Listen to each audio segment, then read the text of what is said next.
अस्सलाम वालेकुम दोस्तों। हाँ, हमारा जो टॉपिक है that is principles of accounting. और अकाउंटिंग को समझने के लिए पहले ये समझना ज़रूरी है कि अकाउंटिंग की नीड क्या है एक बिजनेस के अंदर। अगर हम अकाउंटिंग डेफिनेशन की बात करें तो an information system that measures, processes and communicates financial information about an economic system. Accounting एक इंफॉर्मेशन सिस्टम है जो कि एक बिजनेस की ट्रांजैक्शंस को गैदर करता है, उनको रिकॉर्ड करता है, देन प्रोसेस करता है और प्रोसेस करके मीनिंगफुल इंफॉर्मेशन यानी कि रिपोर्ट्स में कन्वर्ट करता है। और हम फिर वो रिपोर्ट जो है वो कम्युनिकेट कर देते हैं टू द डिसीजन मेकर्स। सो ये एक कंप्लीट पैकेज है। अकाउंटिंग सिस्टम जो है ये एक कंपनी के डेटा को प्रॉपर मैनर में रिकॉर्ड करता है और फिर मीनिंगफुल इंफॉर्मेशन में कन्वर्ट करता है। अगर हम बिजनेस एक्टिविटीज को थोड़ा सा समझें तो सबसे पहले एक बिजनेस ट्रांजैक्शन कर रहा होता है। अब ट्रांजैक्शन में जैसे सेल्स हो गई, परचेज हो गई, एम्प्लॉयज को सैलरी देना, सप्लायर को जो है वो पेमेंट्स करना, कस्टमर को सेल करना, फिर उनसे जो है वो पेमेंट्स कलेक्ट करना एंड मुख्तलिफ तरह के एक्सपेंसेस जो है वो करना, ये सब अकाउंटिंग ट्रांजैक्शंस हैं। एक अकाउंटिंग सिस्टम क्या करता है कि इन तमाम अकाउंटिंग ट्रांजैक्शन का डेटा गैदर करता है एंड देन उसको जो है वो रिकॉर्ड करता है। Measurement is basically recording.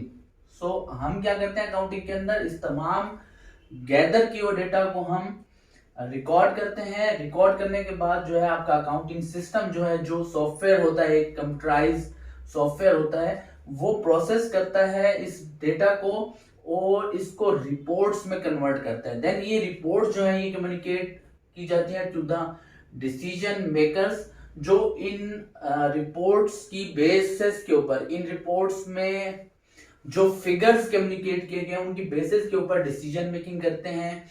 और डिसीजन मेकिंग जो है वो कंपनी के गोल्स को अचीव करने के लिए की जाती है। एक कंपनी का गोल क्या होता है कि कंपनी प्रॉफिटेबिलिटी असेस कर रही होती है, परफॉर्मेंस असेस कर रही होती है, अपनी लिक्विडिटी को असेस कर रही होती है। प्रॉफिटेबिलिटी का मतलब तो हो गया मुनाफा, प्रॉफिट, कि हमारी कंपनी कितना प्रॉफिट जो है वो अर्न कर रही है।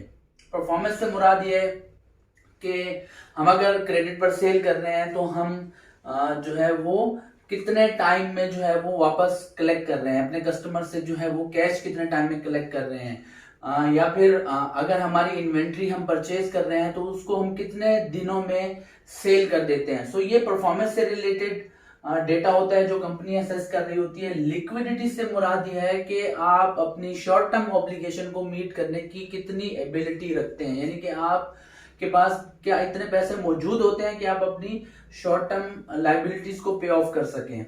सॉल्वेंसी का मतलब होता है कि आप अपनी लॉन्ग टर्म लाइबिलिटीज को मीट करने की कितनी एबिलिटी रखते हैं।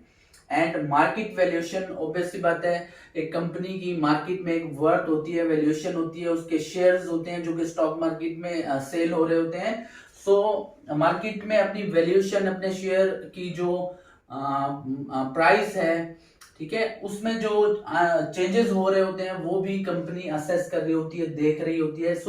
Decision makers in accounting information की बेसिस के ऊपर इन तमाम एलिमेंट से रिलेटेड डिसीजंस ले रहे होते हैं।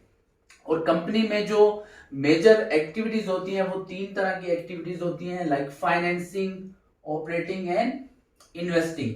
फाइनेंसिंग से मुराद यह है कि कंपनी फंड्स कैसे रेज कर रही है, स्टॉक से कर रही है, यानी कि शेयर बाजार में अपने शेयर्स को इशू करके कंपनी जो है वो पैसा इकट्ठा कर रही है, या फिर डिबेंचर्स, बॉन्ड्स जिसे कहते हैं, सही है।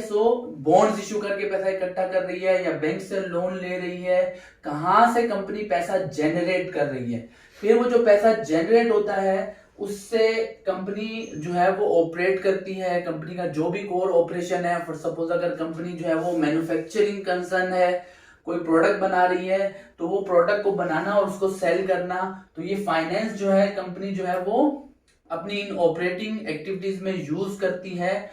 और अगर कोई कैश, कोई फंड्स अगर एक्सेस होते हैं, अगर बच जाते हैं, तो कंपनी क्या करती है, उसको इन्वेस्ट कर देती है। सो फिक्स एसेट में कंपनी जो है वो इन्वेस्टमेंट करती है। एक्सेस पैसा होता है, एक यूनिट, एक फैक्ट्री और लगा दी जाती है, मशीनरी बढ़ा दी जाती है, या फिर किसी और प्रोजेक्ट में जो है वो कंपनी इन्वेस्टमेंट कर सकती है, या फिर किसी और कंपनी के शेयर्स परचेज कर सकती है। मुख्तलिफ तरह की इन्वेस्टमेंट होती है। सो कंपनी बेसिकली पैसा मुख्तलिफ सोर्सेज से जो है वो जनरेट कर रही होती है, उस पैसे को ऑपरेशन में यूज कर रही होती है। और एक्सेस कोई पैसा होता है तो उससे या तो वो एक्सपेंड कर रहे होते हैं, या तो कैपेसिटी अपनी इनहेंस कर रहे होते हैं, या फिर वो उसको कहीं पर इन्वेस्ट कर रहे होते हैं।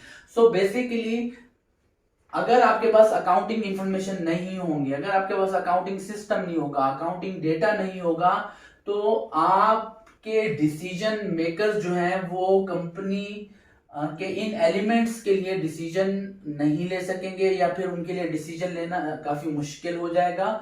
और जब ये मुश्किल होगा तो कंपनी को अपने गोल्स को अचीव करना मुश्किल हो जाएगा, क्योंकि ये पूरा प्रोसेस जो है फाइनेंसिंग, ऑपरेटिंग और इन्वेस्टिंग का, ये स्लो डाउन हो जाएगा।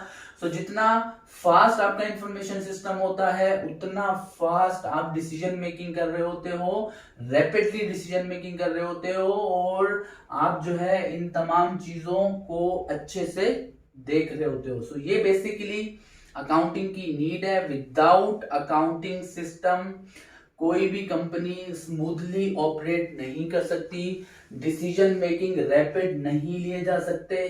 सो अगर आपको अपनी कंपनी को अच्छे से रन करना है, ऑपरेशंस को अच्छे से रन करना है, तो आपको अकाउंटिंग सिस्टम जो है वो अडॉप्ट करना पड़ेगा। आपको अकाउंटिंग की समझ भी होनी चाहिए, और अकाउंटिंग रिपोर्ट्स को आप रीड भी कर सको। ये तमाम नॉलेज आपके पास होना जरूरी है। Thank you.